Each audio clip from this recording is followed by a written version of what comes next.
Praise the lord. యేసుక్రీస్తు ప్రభువు వారి ప్రశస్తమైన నామంలో మీకు వందనాలు. ఈ సమయంలో మనము ఒక అత్యంత ప్రాముఖ్యమైన విషయము, క్రైస్తవులందరికీ ఎంతో ప్రాముఖ్యమైన విషయము, అంతేకాదు అనేక మంది క్రైస్తవులు గ్రహించుకోకుండా ఉండే విషయాన్ని ఈ రోజున జ్ఞాపకం చేసుకోబోతా ఉన్నాం. అదేమిటంటే చూడండి, అపోస్తుల కార్యములు 2వ అధ్యాయము 38వ వచనం. అపోస్తుల కార్యములు 2వ అధ్యాయము 38వ వచనం. పేతురు అంటూ ఉన్నాడు, మీరు మారు మనసు పొంది పాప క్షమాపణ నిమిత్తము ప్రతివాడు యేసుక్రీస్తు నామమున బాప్తిస్మము పొందుడి, అప్పుడు మీరు పరిశుద్ధాత్మ అను వరమును పొందుదురు. ఎప్పుడైతే క్రైస్తవులమైన మనము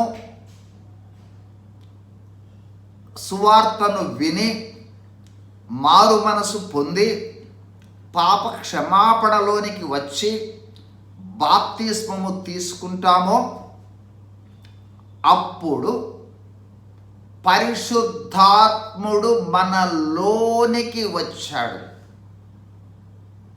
యేసుక్రీస్తు ప్రభువారు అంతటి క్రయము కల్వరి శిలువ మీద చెల్లించటానికి కారణము దేవుడే మనలో నివసించటం కోసము అవసరమైన పాప ప్రాయశ్చిత్తము చేసి మనలను దేవుడు నివసించటానికి అవసరమైన నివాస స్థలములుగా చేయటానికి, రక్షణ అనుభవంలోనికి లేదా నూతన జన్మ అనుభవంలోనికి వచ్చిన మనము ఆయనకు నివాస స్థలమయ్యాము. కాబట్టి పరిశుద్ధాత్మ దేవుడు మనలోనికి వచ్చాడు.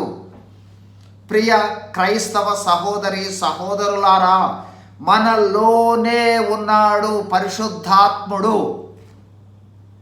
రెండవదిగా, పరిశుద్ధాత్ముడు అంటే దేవుని ఆత్మే. అదేవిధంగా పరిశుద్ధాత్మ అంటే క్రీస్తు ఆత్మ. బైబిల్ గ్రంథంలో తేటగా చెప్పబడింది. రోమీయులకు రాసిన పత్రిక 8వ అధ్యాయము 9వ వచనంలో ఉంది, చూడండి. దేవుని ఆత్మ మీలో నివసించు ఉన్న ఎడల మీరు ఆత్మ స్వభావము గలవారే కానీ శరీర స్వభావము గలవారు కారు. ఎవడైనను క్రీస్తు ఆత్మ లేని వాడైతే వాడు కాడు. అంటే త్రిత్వమైన దేవుని ఆత్మ ఎక్కడో ఉంది అని అనుకోకండి, ఇక్కడే ఉంది, మనలోనే ఉంది. అదేవిధంగా చూడండి, యోహాను సువార్తలో కూడా చూస్తాం మనం 3వ అధ్యాయము 3వ వచనం. అందుకు యేసు అతనితో, ఒకడు క్రొత్తగా జన్మించితేనే కానీ అతడు దేవుని రాజ్యమును చూడలేడని మీతో నిశ్చయంగా చెప్పుచున్నాను. 5వ వచనం.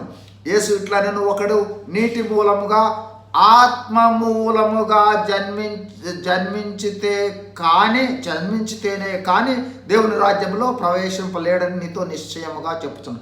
ఆత్మ మూలముగా జీవించుట అంటే పరిశుద్ధాత్ముడు మనలోనికి రావటం వలన మనలో మన ఆత్మ చచ్చిపోయిన స్థితిలో ఉన్న ఆ ఆత్మ పరిశుద్ధాత్ముడు రావడం చేత తిరిగి జీవించబడటమే. కాబట్టి మనలోనే ఉన్నాడు. చాలాసార్లు దేవుడు ఎక్కడో పరలోకంలో ఉన్నాడు, లేదు ఇంకా ఎక్కడో ఉన్నాడని మనము ప్రయాసపడతా ఉంటాము. ఎక్కడో లేడు, నువ్వు ఎక్కడ కూర్చున్నావో అక్కడ ఉన్నాడు, ఎక్కడ నుంచున్నావో అక్కడ ఉన్నాడు, ఎక్కడ ఏ పని చేస్తున్నావో అక్కడున్నాడు, ఏ ప్రదేశంలో నీవు ఉంటే నీలోనే ఉన్నాడు, నీతోనే ఉంటాడు. అంతేకాదు, ఆయన కొంతకాలం మాత్రమే ఉండే దేవుడు కాదు, ఆయన నిరంతరము ఉండే దేవుడు. చూడండి, యోహాను సువార్త 14వ అధ్యాయం 17వ వచనం చదువుతున్నాను. చూడండి, 16వ వచనం కూడా చదువుతున్నాను. 16, 17 వచనాలు. నేను తండ్రిని వేడుకొందును, మీ యొద్ద ఎల్లప్పుడూ ఉండుట కొరకై, ఎల్లప్పుడూ ఉండుట కొరకై మనం ఈ లోకంలో ఎప్పుడు రక్షింపబడతామో ఆ తర్వాత ఎల్లప్పుడూ, ఇక మన జీవితాంతము, ఈ లోక జీవితం కాదు, నిరంతరము జీవించినంత కాలము ఉంటాడు. ఎల్లప్పుడూ అంటే అర్థం అది. ఎల్లప్పుడు చూడండి, మళ్ళీ చదువుతున్నాను. మీ యొద్ద ఎల్లప్పుడూ ఉండుటకై ఆయన వేరొక ఆదరణకర్తను అనగా సత్యస్వరూపియగు ఆత్మను మీకు అనుగ్రహించును. 17 లోకము ఆయనను చూడదు, ఆయనను ఎరుగదు గనుక ఆయనను పొందనేరదు.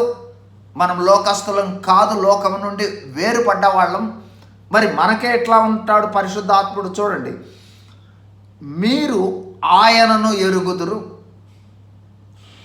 గనుక ఆయనను ఎరుగుదురు, ఆయన మీతో కూడా నివసించును, మీలో ఉండును. కాబట్టి ఆయనను మనము ఎరుగుదుము అనే చెప్పేస్తున్నాడు ఇక్కడ. అయితే మనము ఆ ఎరిగిన గ్రహింపులోనికి రాకుండా ఉన్నాము. ఆయన మనలోనే ఉన్నాడు, మనతోనే ఉంటాడు, ఆయన ఎల్లప్పుడూ ఉంటాడు. ఈ అనుభవంలోనికి ప్రియ సహోదరి సహోదరులారా రావడానికి ప్రయాసపడండి, రావడానికి ప్రయత్నం చేయండి. దేవుడు కనిపిస్తాడు, ఆయన మాట్లాడే దేవుడు, కనిపించే దేవుడు, మనతో ఉండే దేవుడు, మనలో ఉన్న దేవుడు. దేవా, నా మనోనేత్రాలను తెరచి నీవు నాతో ఉన్నాడనే గ్రహింపులోనికి నన్ను తీసుకొని రండి అని ప్రార్థన చేస్తే నిశ్చయముగా మనకు కనిపిస్తాడు, ఆయన మనతో ఉన్నాడు అనే గ్రహింపులోనికి వస్తాం. సో లూకా సువార్తలో కూడా యేసు ప్రభు వారు అంటాడు, మీ పరలోకపు తండ్రి తను అడుగు వారికి పరిశుద్ధాత్మను నిశ్చయముగా అనుగ్రహించునని. కాబట్టి మన ప్రార్థనలో ఆ పరిశుద్ధాత్మ దేవుడు వచ్చిన పరిశుద్ధాత్మ దేవుడిని గ్రహించే శక్తి కోసము, ఆయన చూచే అనుభవం కోసము, ఆయన ఆధీనంలో ఉండే అనుభవం కోసము, ఆయన తెలియజేసిన ప్రకారం జీవించే అనుభవం కోసము రోజు ప్రార్థన చెయ్యాలి. అంతేకాదు నిశ్చయముగా అనుగ్రహిస్తాడు అని చెప్పడం జరిగింది. అనగా పరిశుద్ధాత్మ కోసము ప్రార్థన చేస్తే ఆ ప్రార్థన నిరుపయోగం కానీ ఆలస్యం అవటం కానీ జరగదు. వెంటనే నిశ్చయంగా అనుగ్రహిస్తాడు. ఈ అనుభవంలోనికి రావటము చాలా ప్రాముఖ్యమైన విషయం. అనేక మంది ఆ అనుభవంలో ఉండకపోవటం వల్ల బలహీనులుగా, ఓడిపోయేవాళ్ళుగా, చింతించేవాళ్ళుగా, దుఃఖించేవాళ్ళుగా, ఇలాగా అనేక రకాల. దేవుడు మనతో ఉంటే చింత ఎందుకు ఉంటుంది? దేవుడు మనతో ఉంటే దుఃఖం ఎందుకు ఉంటుంది? దేవుడు మనతో ఉంటే భయం ఎందుకు ఉంటుంది? దేవుడు మనతో ఉంటే మనకు లేనిదేమిటి? అంతటి ధైర్యము, అంతటి శక్తి మనలోనే దేవుడు ఉంచాడు. తెలుసుకోవడం అనేది ప్రాముఖ్యం.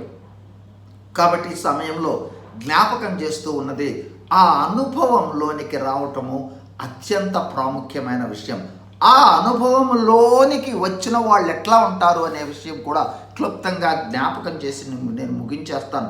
ఎందుకంటే ఆ పరిశుద్ధాత్మ గ్రహింపు, పరిశుద్ధాత్మ ఆధీనము, పరిశుద్ధాత్మ శక్తి, పరిశుద్ధాత్మ అనుభవము ఉన్న క్రైస్తవుడు శక్తివంతుడుగా, బలశాలిగా, విజయవంతుడుగా ఈ లోకంలో తన జీవితాన్ని జీవిస్తాడు. కాబట్టి తెలుసుకోవటం అనేది అవసరం. ఈ సమయంలో ఆ అనుభవంలో ఉన్నట్లయితే, ఒకవేళ లేకపోయినట్లయితే నేర్చుకోండి. ఉన్నట్లయితే ఇంకా లోతైన అనుభవంలో మొట్టమొదటిదిగా ఆయన మనలోనే ఉన్నాడు, ఆయన మనతోనే ఉన్నాడు. ఆయన ఆయన ఆయన మీరు చూడండి, ఇక్కడ మీకు కనిపిస్తుంది 16వ వచనం. ఇందాక యోహాను 13:16 నేను తండ్రిని వేడుకొందును, మీ యొద్ద ఎల్లప్పుడూ ఉండుటకు ఆయన వేరొక ఆదరణకర్తను అనగా సత్య స్వరూపియగు ఆత్మను మీకు అనుగ్రహించును. 17లో చదువుతున్నాను చూడండి. లోకము ఆయనను చూడదు, ఆయనను ఎరుగదు. ఆయన పరిశుద్ధాత్మను గురించి ఇక్కడ వ్రాయబడింది. ఆయన అంటే త్రిత్వములో ఒక దైవికమైన వ్యక్తి, దేవుడు. ఆయన ఒక మనిషి ఉన్నాడు మనలో, అసలు గ్రహించాల్సింది. మనలోనే ఉన్నాడు దేవుడు. ఆయన పరిశుద్ధాత్మ అంటే ఏదేదో శక్తి ఎక్కడి నుంచో వస్తుంది, కొంతసేపు పని చేస్తుంది, వెళుతుంది అనుకో. అక్కడ పరిశుద్ధాత్మను మనలోనే ఉన్నాడు. ఆయన మనలో ఉండును. ఆయన ఇంకొక వ్యక్తి ఉన్నాడు మనలో.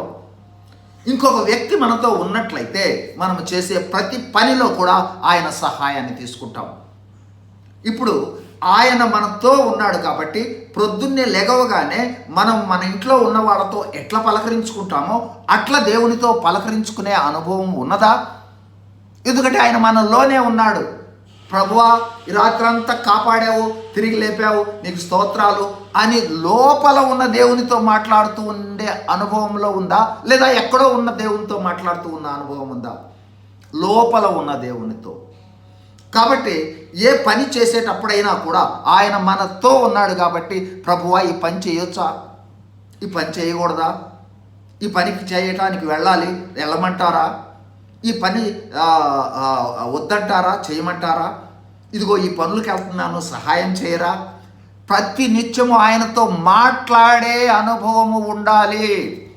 ఎందుకంటే ఆయన మనలో ఉన్నాడు. చూస్తే కానీ మనకు ఆ అనుభవం రాదు, చూడడానికి ప్రార్థన చేయాలి. అట్లాగే ప్రార్థన చేసేటప్పుడు కూడా లోపలే ఉన్నాడు. ప్రార్థన చేయడానికి అవసరమైన సహాయం కోసము మన ప్రార్థనలో, ప్రభువా నేను ప్రార్థన చేయబోతా ఉన్నాను, ఏ విధంగా ప్రార్థన చేయాలో నాకు సహాయం చేయమని మనం అడుగుతున్నామా? అడగడం లేదు అంటే లోపల ఉన్న గ్రహింపులో లేము. ఆయన ప్రార్థించేటప్పుడు అడగాలి, ఆయనని సహాయాన్ని వేడుకోవాలి. వాక్యం చదివేటప్పుడు కూడా, ఎందుకంటే ఈ బైబిల్ గ్రంథకర్త పరిశుద్ధాత్మ దేవుడు.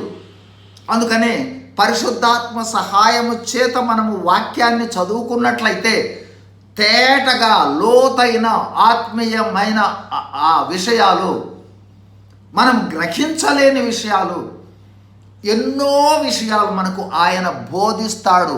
ఎందుకంటే ఆయన మనలో ఉన్నాడు కాబట్టి ఆయనను అడగాలి.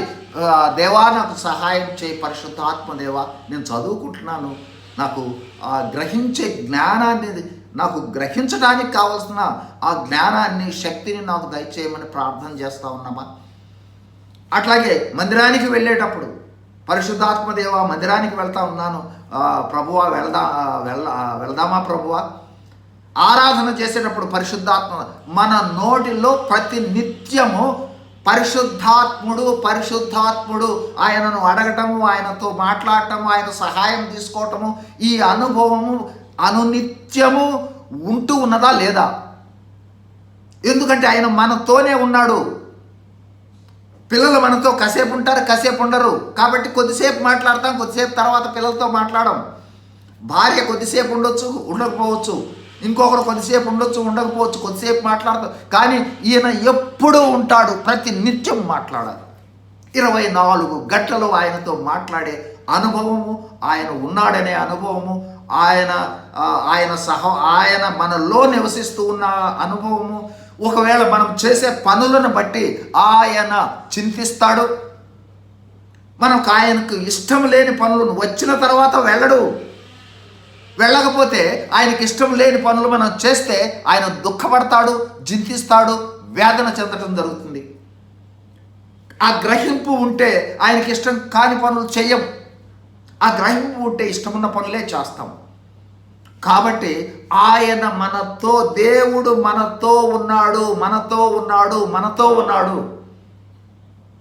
మన తల్లిదండ్రులు మనతో ఉంటే ఎంత జాగ్రత్తగా ఉంటాం. ఉదాహరణకి ఎవరైనా ఒక ప్రైమ్ మినిస్టరో, లేకపోతే ఇంకో మినిస్టరో, లేదు ఒక కలెక్టరో మనతో ఉంటే ఎంత జాగ్రత్తగా ఉంటాం. నోటి మాటతో సృష్టి యావత్తును సృష్టించిన దేవుడు మనతో ఉంటే మన ప్రవర్తనలో కానీ, మన యొక్క ఆలోచనలో కానీ, మనం చేసే పనులలో కానీ, మనం జీవించే జీవితంలో కానీ ఎంత భయభక్తులతో, ఎంత జాగ్రత్తగా ఉంటాము. ఒకటి. రెండవది, ఆయనను కనుక్కోకుండా ఇంకేమి చెయ్యం. గొప్పవాళ్ళు ఉంటే అయ్యా నేను అక్కడికి వెళ్ళాలి, ఇక్కడికి వెళ్ళాలంటాం కదా. దేవుడే ఉంటే మనం ఎందుకు అంటాం లేదు? ఆ గ్రహింపులోనికి రాలేదు అని అర్థం. కాబట్టి ఆ గ్రహింపులోనికి రావడానికి ప్రార్థిస్తే తప్పనిసరిగా ఆ గ్రహింపునిస్తాడు. మనము ఆయన ఇచ్చిన వాటి కోసము ప్రయాసపడి ప్రార్థన చేస్తూ ఉంటాము. ఆయనే ఉంటే కనపడే విషయమై ఎందుకు మనం ప్రార్థన చేయం? ఆయనే ఉన్నాడు కదా, కనిపించయ్యా దేవా నాకు అని.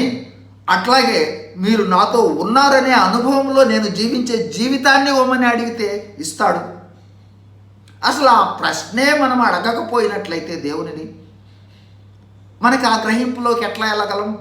కాబట్టి ప్రియ సహోదరి సహోదరులారా, మీ అందరికీ నేను విన్నపం చేసేది ఏంటంటే, ఆయన ఎక్కడో ఉన్నాడు అని వెతకడానికి ప్రారంభించబాకండి. ఆయన మనలోనే ఉన్నాడు.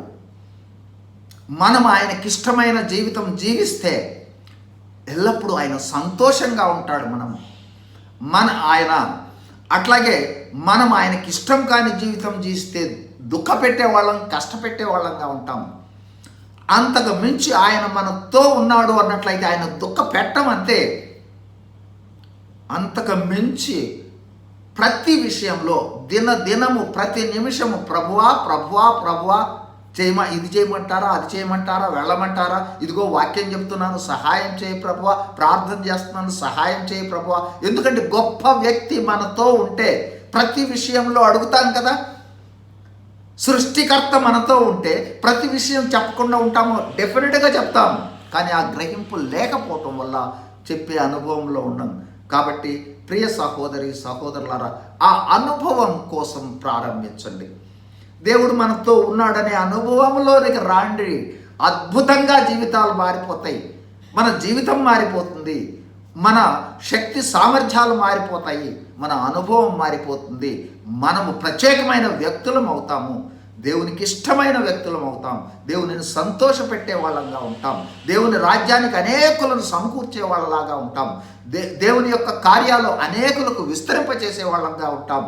అద్భుతమైన జీవితాన్ని లోకంలో దేవుని కొరకై జీవించి దేవునితో పాటు ఆ పరలోకంలో ఆయనతో పాటు సింహాసనంలో ఆసీనుడయ్యే వాళ్ళంగా ఉండటం జరుగుతుంది. ఆ విధంగా మనల్ని అందరినీ కూడా దేవుడు దీవించినట్లుగా దేవుడు సహాయం చేయను గాక. ప్రార్థన చేసుకుందాం. పరిశుద్ధుడైన మా ప్రియ పరలోకపు తండ్రి, మీరు ఇచ్చిన శ్రేష్టమైన సమయాన్ని బట్టి యేసుక్రీస్తు ప్రభు వారి నామంలో మీకు వందనాలు. మీరు మాలో ఉన్నారు, త్రిత్వమైన దేవుడిగా మీరు మాలో ఉన్నారని మాతో మాట్లాడుతూ వచ్చారు ప్రభు. ఆ అనుభవంలోనికి మేమందరము వచ్చినట్లుగా సహాయం చేయమని వేడుకుంటా ఉన్నాం. అదేవిధంగా ప్రభువా, చేరి వచ్చిన ప్రతి ఒక్కరిని కూడా మీ దయగలిగిన హస్తాలను చాపి దీవించి ఆశీర్వదించు. యేసు ప్రభు వారి నామంలోనే వేడుకొంచున్నాము తండ్రి. Amen. Praise the lord. God bless you.